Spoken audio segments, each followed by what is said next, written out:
Hello, everyone, and welcome back to The Rookie CEO. Rookie CEO is my podcast where I document my learning out loud journey of running a company all for the first time.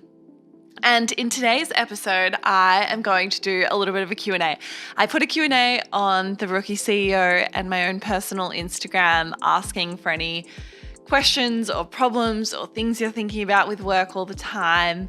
And so I'm going to answer a few of them today. I'm not a professional. I'm 28. I have been doing this only for a few years, but I think it's fun and it's helpful to share along the way of what you've learned. So it's coming from my perspective.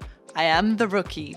But let's get into this. The first question is around motivation. I was going to call out individual people, but there was quite a lot of comments around motivation. So I'm just going to make some comments on that as a whole.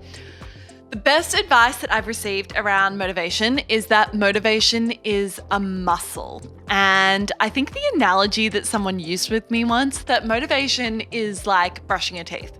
Like, you know, there are some days or some nights where you're like already kind of comfy and you just like can't be bothered brushing your teeth, but like you just do it anyway because you know you'll feel better afterwards, and you just do it because you know that's what you do before you go to bed.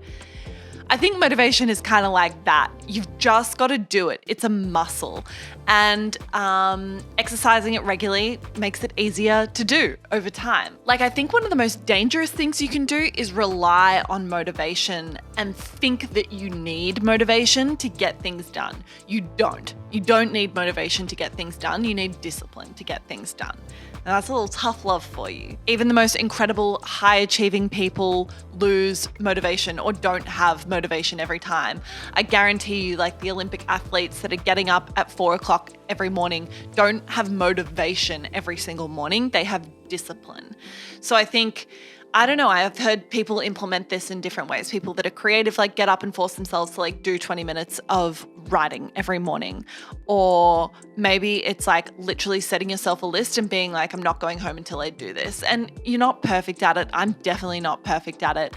But I've realized that like sometimes having the discipline builds motivation because you also show yourself that you're capable of starting something and seeing it through. The second question or comment is from Kyra Hoffman, who said, I used to think that life gets easier as you get older.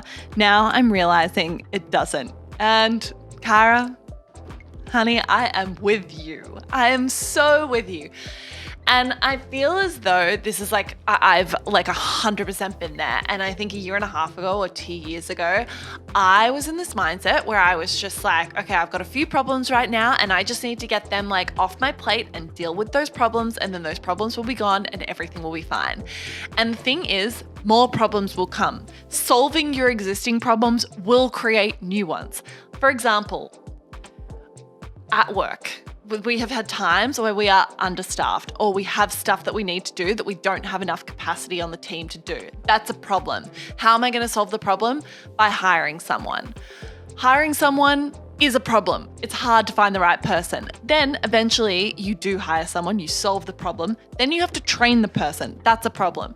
So I think it's like realizing that actually, yeah, your problems aren't going to go away. Gosh, this episode is tough love.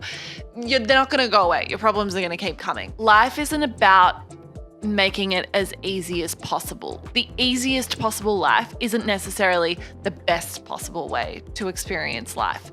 So you don't have to put this pressure on yourself to try and make it as easy as possible or with as least problems as possible. Like, life being challenging and hard and having problems can be a good thing. So I think it's just kind of getting out of that frame that that's what you're trying to achieve or it's an ultimate goal, and really learning to enjoy the journey. And I think, and I spoke about this in an interview I did recently, but one of the best things I've heard around that is that the people that are most successful in life are not the people with the least amount of problems. They're the people that have the most fun solving their problems. And I think about that all the time. And that for me, like, totally puts me in a different mindset. And suddenly I'm like, oh, okay, I can have fun doing this. And that's all I need to do. And having fun solving the problem is what life is. So that's my advice. This question is from Brad, MS1847. And the question is around not being confident enough to go for it and holding back. And I love this because one of my friends sent me this the other day, and she was like, this kind of reminds me of like you quitting your job, and you know, she'd recently gone through a similar thing, and I think it's so good. I've thought about it every day since. It says this: in the short run, change involves risk. In the long run, not changing often poses more risk.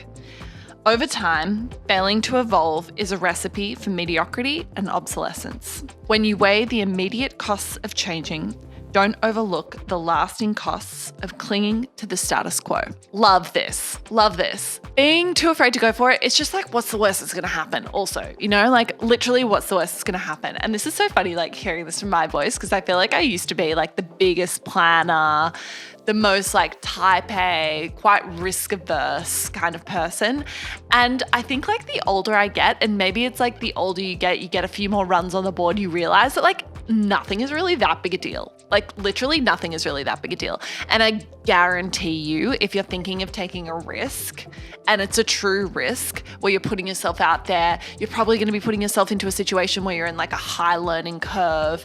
I don't know what situation you're dealing with, but like, just do it. Literally just do it. Because whatever you're going to gain from it is going to be way more than whatever you're going to gain from probably staying where you are right now, because that's a known quantity. Like where you are right now is like a known quantity. Going for it, doing something new, it's like a leveling up no matter what it is. Even if you fail at it, you still level up because you tried something new. So I just like, I don't know if that's very good advice, but I think staying in the same spot is riskier than doing something new. Almost always, I think. And even if it turns out bad, it doesn't really matter. Like it just doesn't really matter. No one cares. And it probably will work out. Like I think even the fact that you're out there thinking about like going for it means you probably have the kind of mindset and the type of personality where you'll just make it work for the best anyway. So just do it. Next one is from Aaron Aztec. He says, being stuck in monotony because it's safe, yet knowing you're destined for more. And I feel like I kind of understand this. When I was a couple of years into my career, I was at PwC. I was doing something that was like quite corporate. I enjoyed it, but it was like fairly stock standard, I would say. And I was surrounded by Elliot, my brother, who was doing YouTube at the time, and he was just so passionate and excited about it. Like he loved it. We would be on the weekend. And I remember this weekend we went down to my family farm, and I was like sitting by the fire, trying to switch off, read a book, blah, blah, blah. And he was like planning a thumbnail or something for a video that he was uploading. And I was like, why are you, like, it's the weekend, you don't have to work. He's like, I want to be doing this. Like, this is my hobby. This is what I want to do.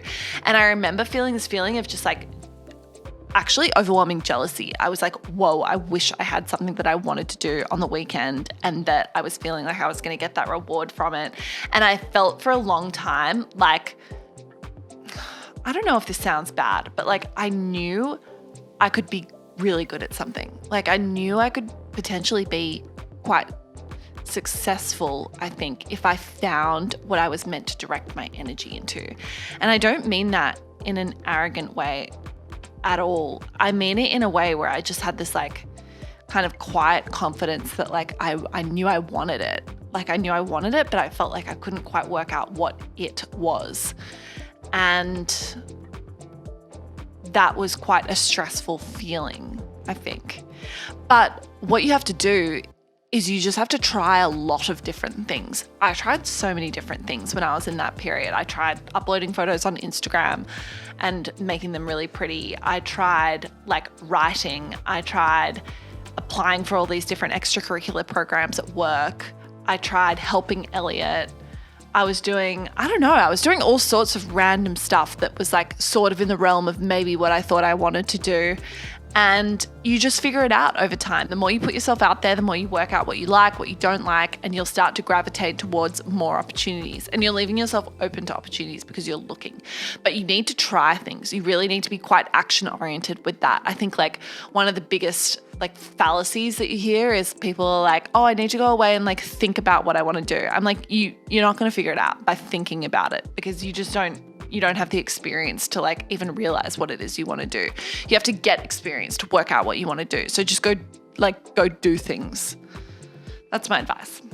Okay, next one is from Abby Jane James. That's a cool name, Abby. She says, actually finalizing decisions for my business and just deciding to launch. One of the best things I've read, literally everything is just like whatever I've read. So I'm just curating the internet for you guys. One of the best things I've read about this is if you're proud of your first product, you've launched too late. And I love that. Like, I think good is better than done, 100%. Do everything before you're ready. Like, there's never going to be the perfect time. You're never going to be 100% happy. Your happiness and you'll improve like based on iterating from experience. So literally just like getting something out there is the number one thing. Don't worry about it too much. Like, you'll learn so much more. You'll figure it out with a lot more information once it's already live. The last one for this episode is going to be from Delaney Wilson, I believe her name is, and it's around glamorizing overworking and burnout in today's society. And wow, I can relate. I think I have in the past contributed to this problem for sure. It's like very much hustle culture, that sort of thing. And I think there's a couple reasons for this. I think we live in like this time where everyone wants to be an entrepreneur. Everyone wants to be seen to be working really hard. It's a combination of social media. I think it's a combination of when people actually genuinely find something they love, they want to post about it all the time. They are probably working quite hard. But I think there's a real pushback against hustle culture right now. And I think that's a good thing. Like, now I speak way more about the fact that like on weekends, I really need time to switch off. I would be the kind of person where I'd like just kind of constantly be sort of on. And it didn't do well for me. Like right now we're in lockdown and I deeply need a break. And I was meant to be taking next week off work. I'm not anymore because there's nowhere to go because we're in lockdown, and that kind of weighs on me. Like I know I need it, and I haven't taken a proper holiday in 2 years, and I know that that's not a good thing, and I am really craving that. I'm not proud of it. I'm not saying like, oh yeah, I haven't taken a holiday in 2 years. I'm saying like that's kind of stupid because sometimes I'm unproductive because I probably would be more productive if I just took a proper break and then came back excited. So I think just don't worry about it too much. Like, as with everything on social media, take it with a grain of salt. You don't know what anyone's behind the scenes actually looks like. I've seen people that like talk about how much they work and how they work late every day and like they spend half the day like scrolling Instagram at the same time. That's not productivity. I think you have to have your own internal metrics for success and your own internal goalposts for what counts as a good day or not a good day, and hold yourself to them and don't really worry about anything else. There were a lot of questions. I might do a second episode on this because I can't fit them all into one of these episodes. But I hope you liked it. And if you have more questions or more things you want to talk about, please leave them in the comments if you're watching on YouTube, or send me a DM on Instagram, and I will get to it in another episode. Until then, I will see you guys next week. Bye-bye.